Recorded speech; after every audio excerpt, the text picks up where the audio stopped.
আপনার বাবা মা আপনার কাছ থেকে ধন দৌলত চান না, আপনার বাবা মা আপনার কাছ থেকে অর্জন চান। আপনি অর্জন করেন, বাবা মার মুখে একটু হাসি ফোটান, এটুকুই চান।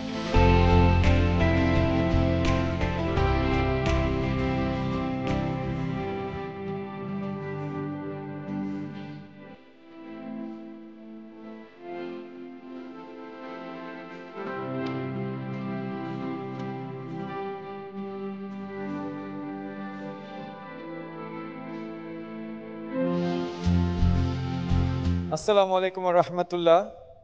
এই বাংলাদেশের অন্যতম একজন নলেজ এন্টারপ্রেনার সবুর ভাই আমাকে আমন্ত্রণ জানিয়েছেন এখানে কিছু বলার জন্যে, এবং ড্যাফোডিল ইউনিভার্সিটির যে ফ্যাকাল্টি তারা যে আমাকে ডেকেছেন তার জন্য আমি মহান আল্লাহ সুবহানাহু ওয়া তাআলার কাছে শুকরিয়া আদা করছি।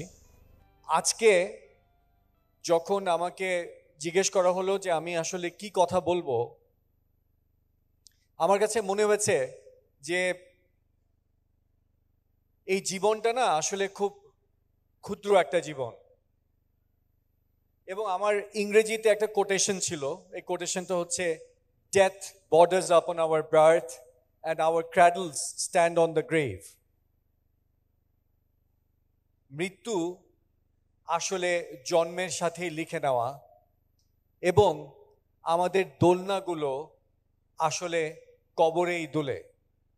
সো আমাদের সকল আয়োজন, এই জীবনের সকল আয়োজন আসলে মৃত্যুর প্রস্তুতি। আমরা যারা পৃথিবীতে আসি, যখন আমরা সন্তান হয়ে জন্ম নেই, তখন আমরা মা বাবার জন্য কিছু করতে চাই, পৃথিবীতে মা বাবার জন্য কিছু অর্জন করে রেখে যেতে চাই। ওই যে ছেলেটা যে তার সমস্ত কষ্ট দিয়ে একটা সোনার আংটি বানিয়ে মাকে দিল, সেভাবেই রেখে যেতে চাই। আবার একজন বাবা তার সমস্ত পরিশ্রম দিয়ে শেষ পর্যন্ত ওই ছেলের সাফল্যের উপরে নিজের জীবনটাকে শেষ করে অনন্তের পথে চলে যেতে চান। এই যে যাওয়া, সেই যাওয়াটাকে নিয়েই কিন্তু আজকে আমাদের কথা বলা। তো তার এই কথাটা বলার আগে আমি একটু আমার নিজের গল্প বলবো।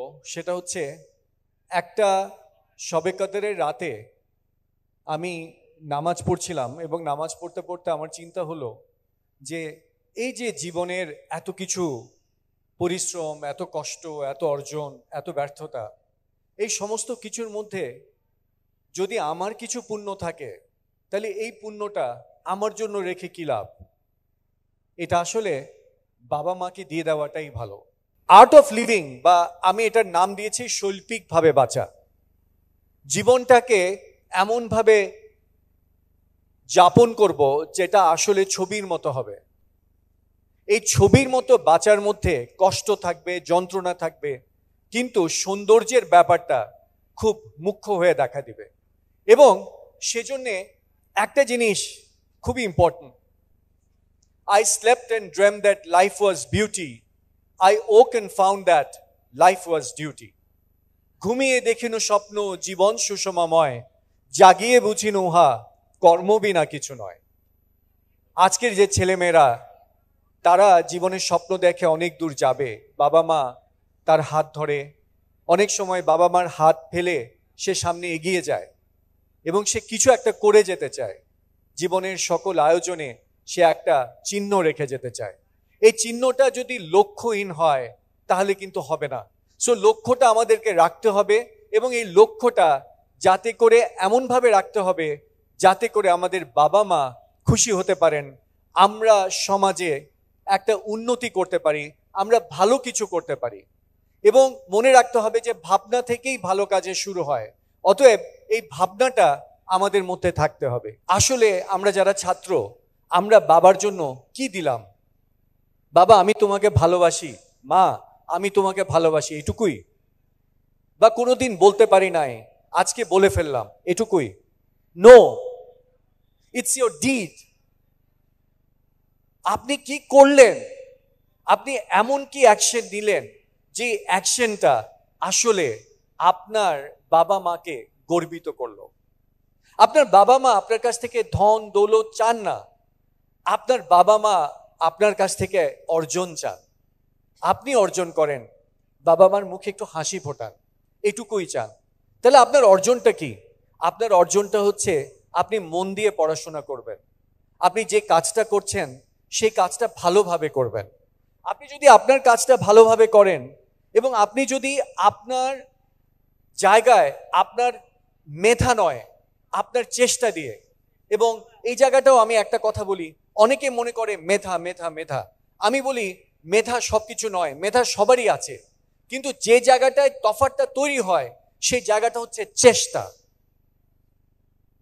একটু খেয়াল করে দেখেন, যে ছেলে মেয়েদেরকে আমরা বলেছি যে ছেলে মেয়েগুলো কিচ্ছু পারে না, কিচ্ছু করতে পারে না, ওদেরকে দিয়ে কি হবে, এই কথাগুলো আপনিও শুনেছেন, আজকে আপনার ছেলে মেয়েরা আপনার কাছ থেকে শুনছে। কিন্তু দেখেন, ওরা কিন্তু দেশটাই পাল্টে দিল। তাহলে ওদের ক্ষমতা কিন্তু অপরিসীম। এই ক্ষমতাটুকু বুঝতে হবে। একটা কোটেশন ড্যাফোডিল ইউনিভার্সিটিতে ঘুরতে ঘুরতে আমি পেলাম, সেটা হচ্ছে চেটে নয় খেটে খাও। এই যে ফিলোসফি, এই যে দর্শন, এই দর্শনটা কিন্তু সাংঘাতিক রকমের দর্শন। আমাদের মনের তিনটা জায়গা আছে, একটা হচ্ছে ইদ, একটা হচ্ছে ইগো, আর একটা হচ্ছে সুপার ইগো। ফ্রয়েড বলছিলেন যে ইদ মানে হচ্ছে আমাদের বুনো ইচ্ছাগুলো। এই বুনো ইচ্ছাগুলো কি? ধরেন আমার কাছে ডায়াবেটিস আছে এখন, কিন্তু আমি পথ দিয়ে যাচ্ছিলাম, পকেটে টাকা আছে, আমি 10টা মিষ্টি একসাথে খেয়ে ফেললাম। এটা হচ্ছে আমার বুনো ইচ্ছা। হ্যাঁ, এই বুনো ইচ্ছাটা মাঝে মধ্যেই হয়। হ্যাঁ, আমি চকলেট খেয়ে ফেলি অনেকগুলো। হ্যাঁ, সিগারেট একটার পর একটা খেতে থাকি, সারাদিনে আমি পুরো 1 প্যাকেট সিগারেট শেষ করে ফেলি। আমাদের বড়দের ক্ষেত্রে এটা হয়, ছেলেপেলেদের ক্ষেত্রেও হয়। স্বাস্থ্য ওদেরকে এটাকে অ্যাবজর্ব করতে দেয়, ওদের ইয়াং বডি এটাকে অ্যাবজর্ব করায়, আমাদেরকে অ্যাবজর্ব করায় না। সো এটা হচ্ছে ইদ, আমাদের বুনো ইচ্ছা। এরপরে হচ্ছে ইগো।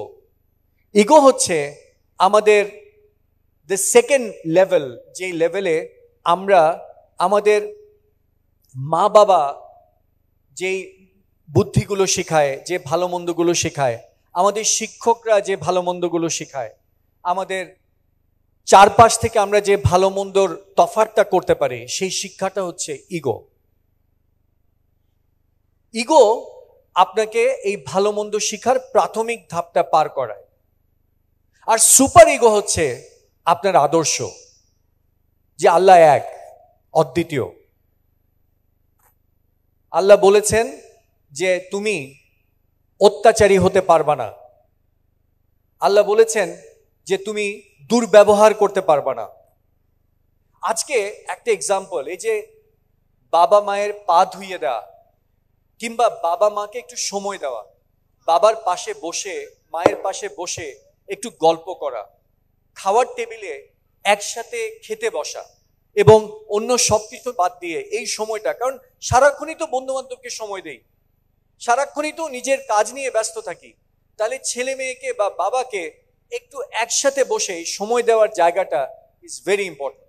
আপনাদেরকে অসংখ্য অসংখ্য ধন্যবাদ এবং কৃতজ্ঞতা।